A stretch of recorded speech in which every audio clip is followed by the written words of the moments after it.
Communication through speaking.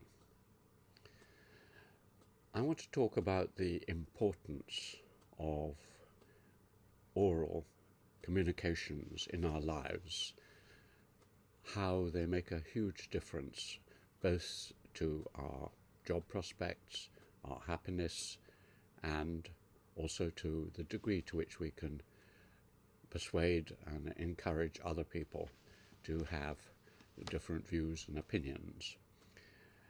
And I think it's particularly important at the moment for three reasons. One is that it appeared as if oral communications, that is, talking as I'm doing now, were becoming less important with modern printing and media, because surely you could get your ideas out in the written word and so on. Since the invention of typing, it was recognized that up till the mechanical press in the 15th century, then the main form of communication in all cultures was oral. But after that you had the book and magazine and photography later and so on. So surely oral communication is less important. And I think that was partly true up until my youth. It was still very important if you were going to be, for example, an opinion setter, an academic or lawyer, to be able to write. But what's happened in the last 20 years particularly is that we have turned into a face-to-face village, as Marshall McLuhan predicted, whereby we communicate mainly now through oral and visual means. Our phones, our Zoom contacts, much of our life, our films on YouTube and Instagram and so on, these are performances. They're not written. And it's an extremely fast and efficient and powerful way of communicating. So most people get their information now through listening to other people talking. So it's become more and more important to be able to do that effectively. A second reason for doing this is that talking and performing and rhetoric, as it's called, the art of speaking, was very, very important traditionally in my civilization. The Greeks were famous at public speaking in their democracies and in their education, as were the Romans, and this continued through medieval times. And my university at Cambridge, for example, was mainly oral, and teaching one of its main subjects was rhetoric, the art of speaking. And this is a great tradition in the West. And it continues now to be very important in Western societies. This isn't true in other societies. Having been parts of my life in India, Nepal, in Japan and in China, I know that in their history, public speaking, standing up and giving a speech of some kind, a lecture or other speech, and trying to persuade others, is not a central part of their culture at all. The extreme case is Japan, where when I studied a great Japanese thinker, Fukazawa Yukichi, in the 19th century, he actually found that the Japanese never made speeches. They had no concept of the public speech. And he, having been abroad, saw the House of Commons and other places, and he saw how important this was. So he came back and he taught the Japanese how to make a public speech and how to clap. And so at the university he founded at Keio, there is a speech hall, which is where the first speech was given and where I had the privilege of giving a speech. And that is after the 1880s, 70s, 80s. So Japan didn't have this tradition, and China, if you watch traditional films about Chinese civilization, the wars of the Three Kingdoms and so on, you don't find people standing up and giving the kinds of speeches that you see in Shakespeare. They tend to say a few words and then people get on with things. And it's the same in Nepal and India. So this idea of the public speech is fairly recent, but it is very much embedded in our education, and particularly in our upper middle class education, because speech making is something which is particularly associated with those who hold some kind of power and have some kind of leisure. So the middle class, upper middle class in England, for example, when they went to their schools, as I did when I went to my boarding schools, the Dragon School, and then to another public school, and then to Oxford, quite a lot of our time, I now realise, having written the history of my education, was spent on learning to present yourself orally, as I'm doing now. You acted in plays like Shakespeare, or in operettas, Gilbert and Sullivan. You had weekly classes where you took poetry and you recited it aloud in front of the class. You had debates between boys on subjects, and you were taught the arts of performance and rhetoric, even from the age of 8 or 9, and it became more important at your public school and particularly important at universities. Universities were, among other things, places where you learnt to put the finishing touches to the art of public speaking, and that's why the Oxford Union, which is the political debating society, and the Cambridge Union are very famous, and many of our prime ministers and others went to, and comedians went and learnt the final stages of their public performance there. So public speaking is very important, and I have learnt this obviously as a university lecturer, because 1/4 of my work for 40 years as a professor at Cambridge has been about public speaking, not just lecturing to large audiences, not just conducting small seminars, but also a form of face-to-face, 1-to-1 or 1-to-2 teaching, which is a kind of public speaking or conversation that you learn and have to practice. And so I have given over 1,000, at least perhaps twice that number of lectures in Cambridge, and gradually I have, I think, improved my methods so that now I can just talk to you without notes on a number of subjects and avoid the ums and ers that you find in many such conversations.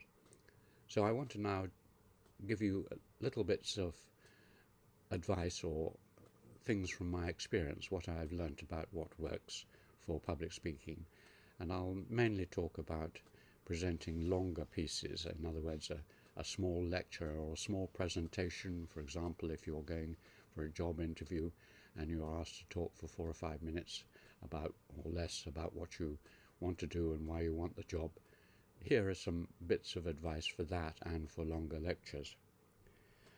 The first thing, it's just a series of points really.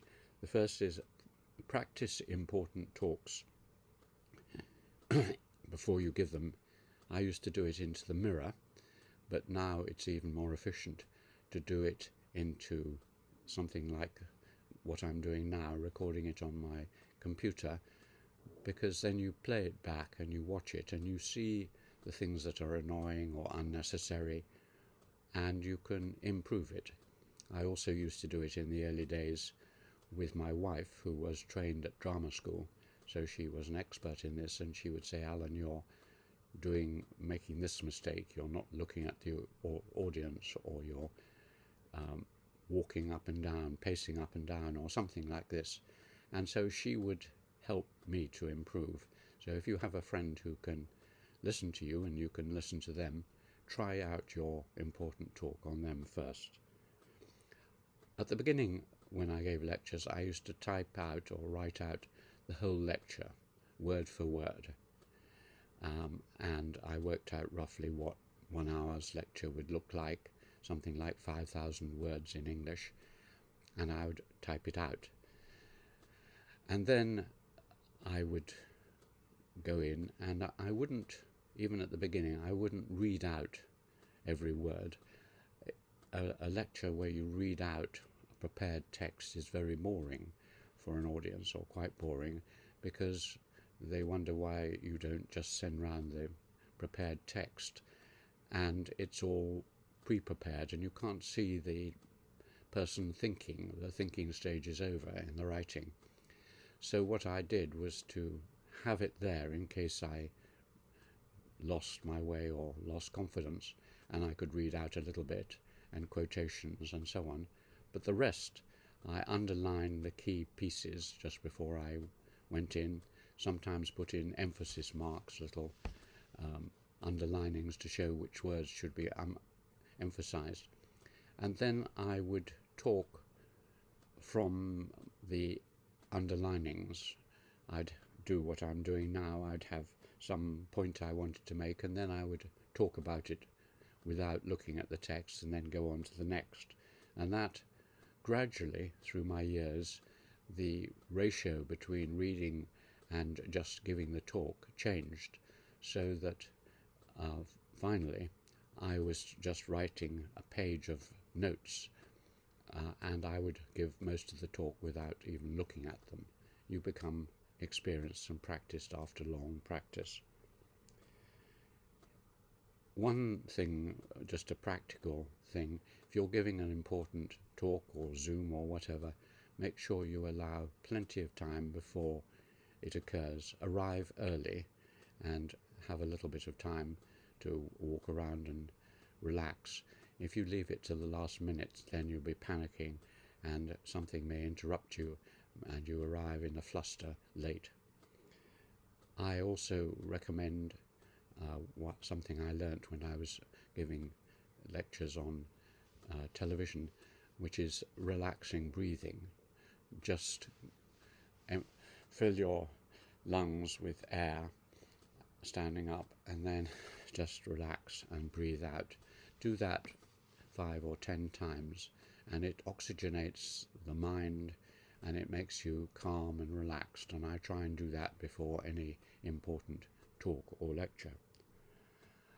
With my students, I found that obviously it's difficult for them to follow some more complex arguments, and so I would write out a plan of my argument on the board, the main headings which I would be talking to.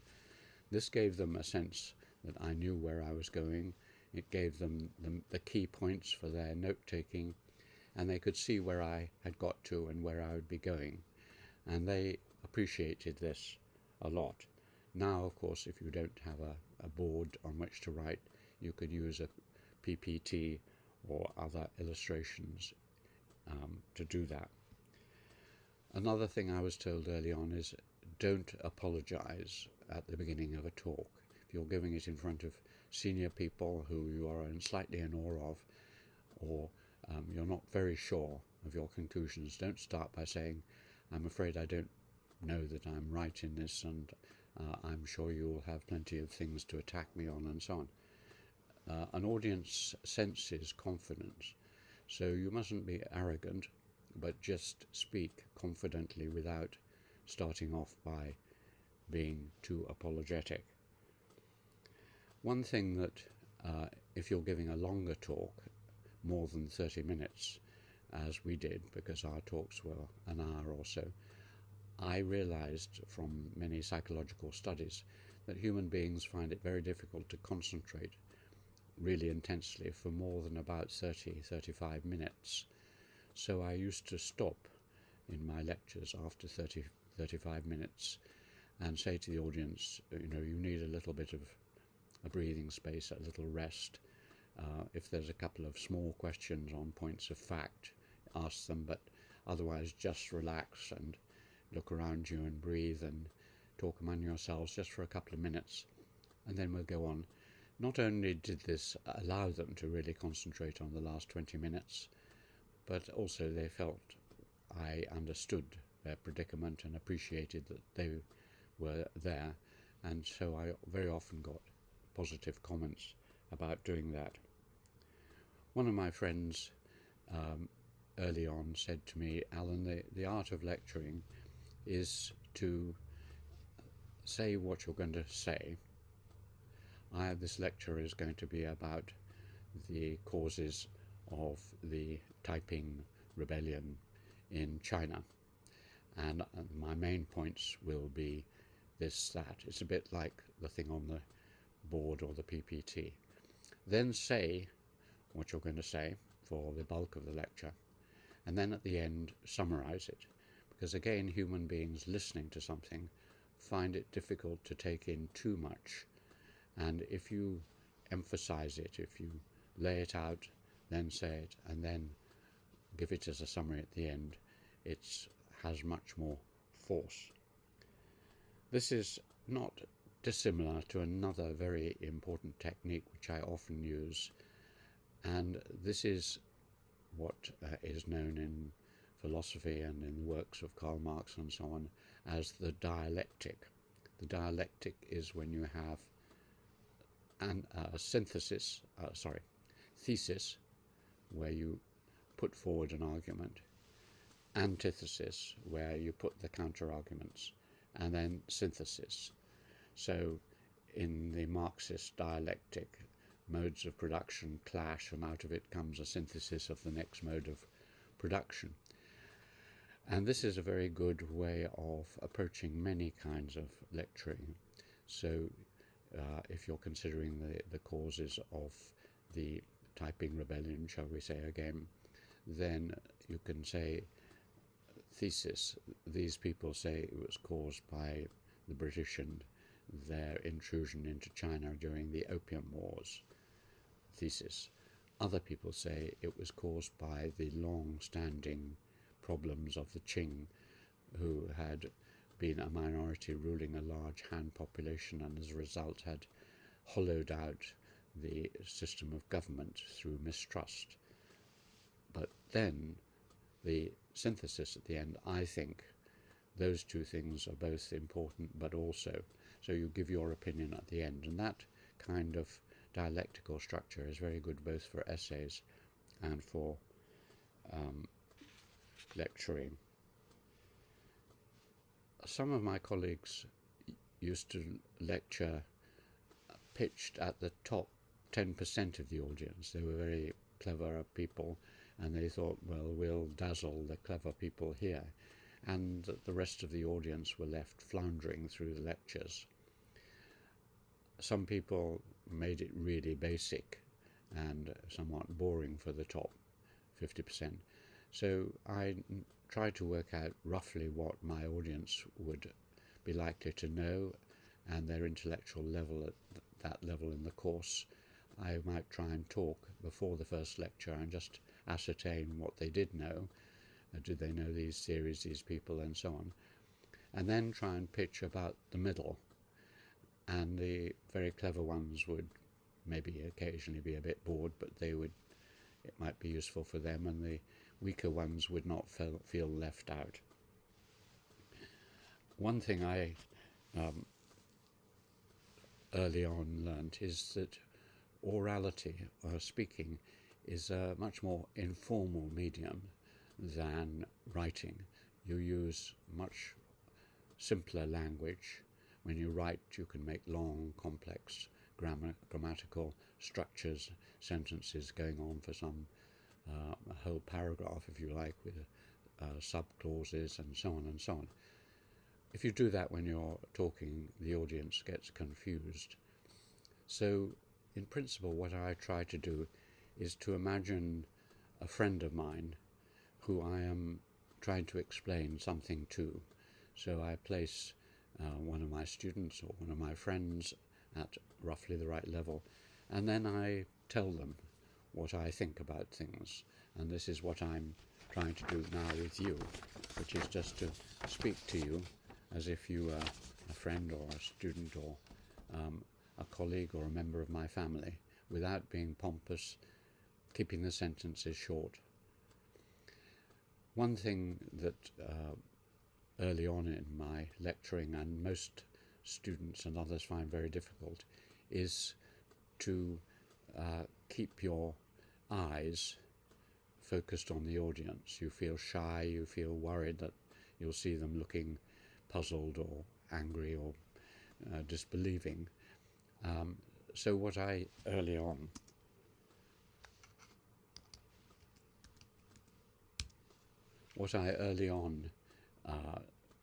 did was to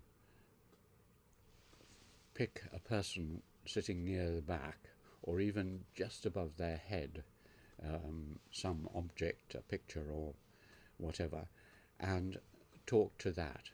Probably best not a particular individual, but just above, so it looked to the audience as if I was talking to them. I wasn't, as one tends to do, is to look up and avoid eye contact. That's very disturbing. Just talk as if you were talking to people. Another fault I had early on was that when I was thinking, I found it easier to think by walking around, and so I would pace across the stage or whatever, backwards and forwards, and that also can be distracting. And so I would write myself a little note and put it beside me, do not pace about, and I'd hold on to the desk and not move back and forth. Early on if it was a set of lectures, I would try and ascertain that they were going well. So I would ask the audience after 10 minutes or so, I would say, is this about the right speed that I'm talking at? Is this about the right level I'm talking at? And if they say, well, actually it's a bit slow, I would try and speed up a little or whatever. And not only, again, does that improve your lecturing or talking, but it also means that the audience feel, well, he cares about what we think and getting his message across.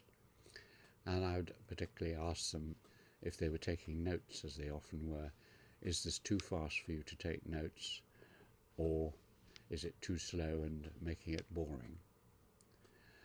As to questions, the tradition in my lecturing area was that you could ask questions if you wanted, and I'd always try and leave 3 or 4 minutes at the end for questions. And I'd say, if it's a complex question and a long question, don't ask me now, just I'll have a word with you afterwards and we can talk about it.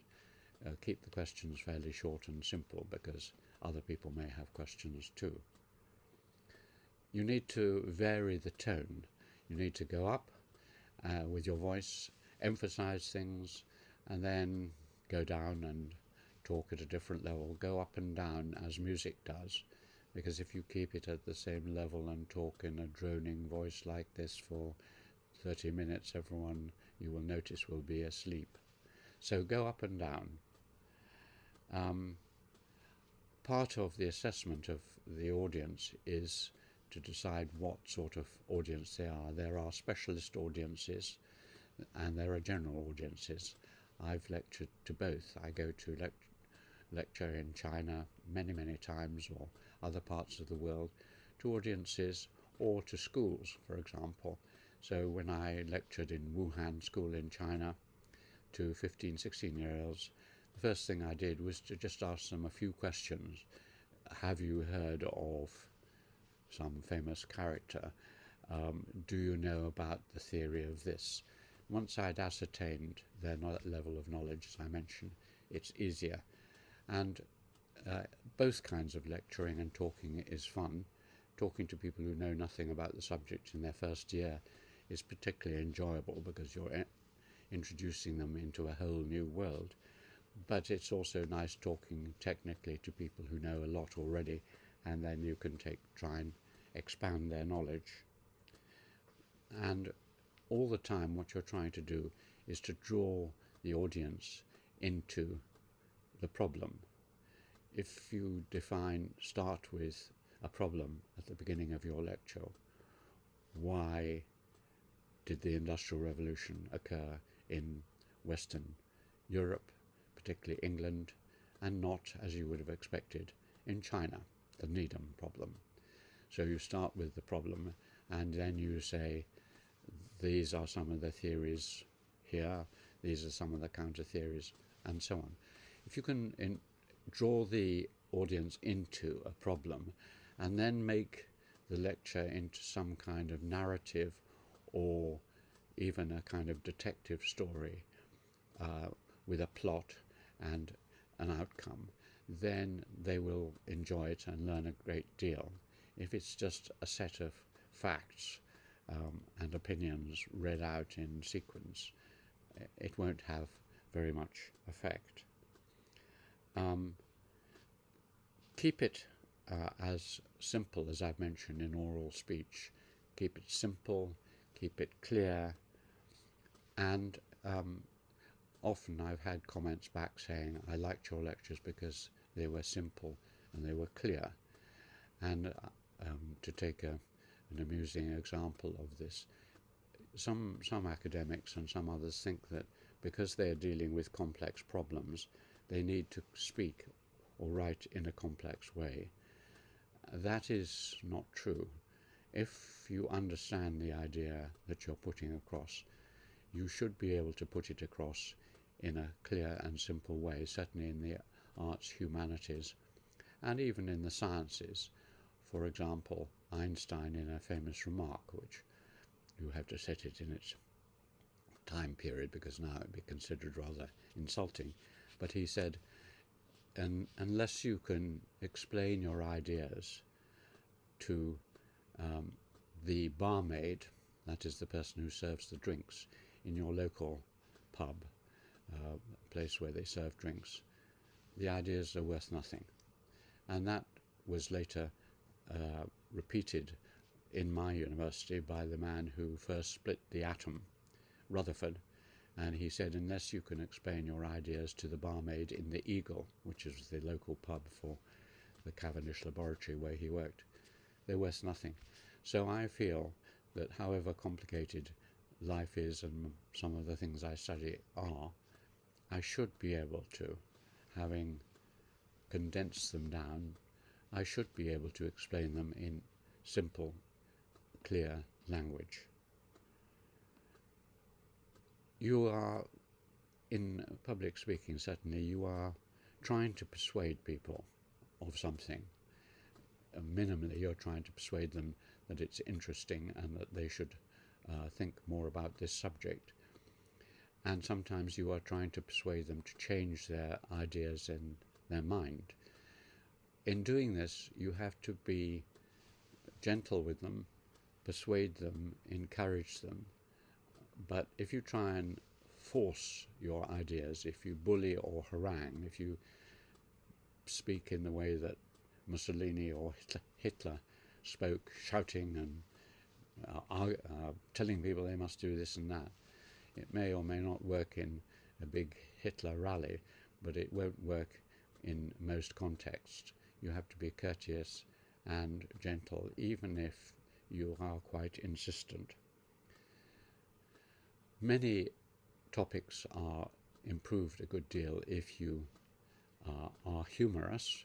There are many forms of English humour which I learnt at my schools, because one of the main forms of my education through literature and history was learning the arts of speaking with some humour, and very often a joke or an ironic remark which gets the audience laughing imprints and explains difficult things, contradictions and so on. You have to be careful if you're a lecturer, because your jokes tend to be remembered by yourself and you tend to tell the same joke again and again. So my family know that at Christmas, when we all sit around telling jokes, I always tell the same joke, or 3 or 4 jokes which I can remember. But it's not that kind of joke in a talk. It's looking at a subject and then seeing some way of putting it which is amusing and make people laugh. And if you can get the audience laughing with you, then that is refreshing. You should alter the level in your talking. If you talk just at very abstract levels, as I am doing now, and say that the world is a complicated place and so on, it's very boring. So you need to drop down and give you examples, as I gave you, of the barmaid at the Eagle, or my family sitting around at Christmas listening to my boring jokes. and then you go up a level. So you need to go up and down from the particular to the general with examples. All the time, talking and lecturing is based on empathy. That is, placing yourself in the position of the audience. So while you're talking, you're thinking, well, if I was sitting there, would I be understanding this? Would I be wanting to know this? So you try and project yourself and look at yourself, and that's why it's also a good idea to do some practices where you can look at yourself first.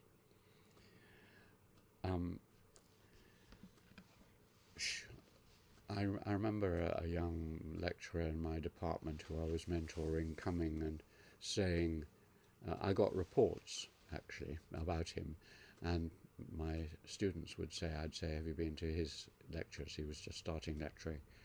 And they said yes, and they're not very good and not very satisfactory. And I said, well, why not? And they said, well, he doesn't seem to be interested. He seems to see this just as a chore. He turns up a bit late, he hasn't really prepared, and he just gives the perfunctory, that is just sort of weak lecture, and then goes away. And I remember going with him as part of my mentoring and saying, Paul, are you enjoying the lectures? And he said, well, not really, because they're a bit of a chore. I've got better things to do with my life. He was actually from another country where lecturing was not important, and he'd grown up in that tradition, and therefore he thought the lectures were just a bother, and he should be writing his books and articles. And I said, well, if you're going to lecture, as you have to, you must get rid of this attitude. You must really take it seriously for the length of time. It doesn't take you much time, but show, or pretend at least, that you're really interested in the subject you're lecturing in, which you are, and project enthusiasm and commitment, and then you will enjoy it more, and the students will enjoy it more. So to conclude, one other tip or thing I've learnt was that because I wanted to make my lectures better and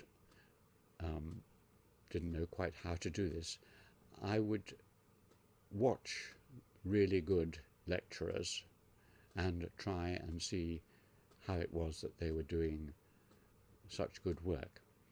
And so I'd have various heroes or exemplars, sometimes one or two of them my age or just older, some of them my teachers. And four particularly I'll mention. One was Professor Gellner, a philosopher, a sociologist, an anthropologist, a political theorist, and he was a wonderful lecturer. He came in without any lecture notes, and he would just stand there and think for a bit, and then he would just talk for an hour. And it was like you could get inside his mind. You could see this great, brilliant mind reflecting, and he seemed to be talking to you about his ideas as they came to him. And indeed I found this was true, because after the set of lectures he asked me if a student had taken notes on them, and I found the notes, and he wrote a book on the basis of what he said. In other words, he just created in the lecture, and that's a wonderful experience if you have a great thinker, to watch them actually forming their opinions in the lecture. A second was a famous sociologist, Anthony Giddens, well known in China and elsewhere, and he also lectured without notes. But what I discovered, and fluently, and he ended exactly after 1 hour, and then walked out. If you examine the way he did this, because he's obviously memorized in some way, and it was a memory trick which he had, which was that he would divide the lecture into parts. So it would be in 3 parts, each of the 3 parts divided into 3 parts, and each of those 3 parts with 3 parts. So he would think, well, the first part is this. So he remembered the structure and then filled it in. Now, if Anthony Giddens is watching, or anyone a friend of his, they may say, well, he didn't do it like that, but that's my impression. And that made it very much easier for him to lecture without notes and very clearly, and you could see the structure. And another similar lecturer was Keith Hopkins, who lectured me at the London School of Economics. And he used to come in and sit on a desk swinging his legs and just lecture fluently for an hour. I was amazed. Later he became a friend, and I said, Keith, how did you do that? And he said, it was a trick. I got up at 6 o'clock in the morning, I learnt my lecture by heart, and then I went into the lecture room and I gave it. So there's an example. I've talked throughout this time about public speaking of the lecturing kind, but of course there are many other kinds of public speaking. There's debating, where you argue against someone else, and one of the arts that it's very important to learn is public debating. I've done much less of this, and I'm not really qualified to talk much about it, but a couple of obvious things is that certainly in most debates you should be courteous and not rude or dismissive to your opponent, even if you disagree with them. And a second is a technique which I and others use, which is to, when they put forward something you disagree with strongly, you don't say rubbish or no. You absorb it as you do in certain martial arts. You take their energy, say, yes, I can see why you're saying that, and there's something in it, but, and then push back against it, using their own arguments against them. And that is quite an effective device. There's that kind of debating, and then finally there's the kind of debating which you do when you are teaching, as I have done a great deal, face to face with one or two undergraduate or doctoral students. And here there is a debate going back and forth, and again you have to be courteous and listen to what the other person is saying, and then make your comments, and then listen again. So it is a simple kind of game. All debating, whether it's in our House of Commons or in legal courts or elsewhere, is a game where the arguments go back and forth. And our tradition in the West has put a huge emphasis on that kind of activity, but not in most traditions until very recently. So it's a new art you need to learn. So pay attention to these things. It can make a difference to whether you get into a university, whether you get an interesting job because of the talk that you give, and so on. It can make a difference hugely in many forms of life, because more and more we are, as I mentioned, talking to persuade other people, whether it's live talking, film talking as I'm doing now, YouTube, Instagram, and so on. So the art of public speaking is alive in a way that it's really not been alive since the Greeks and their debates in a small population. We live in a world which is so interconnected that we are just filled with conversations and talking. And if you are good at that, and it's something you can really learn, most people don't bother or don't have much practice, but it is something that all schools and universities and elsewhere should be training you in, because it is an extremely important art, and I hope you'll enjoy your talking more. Thank you.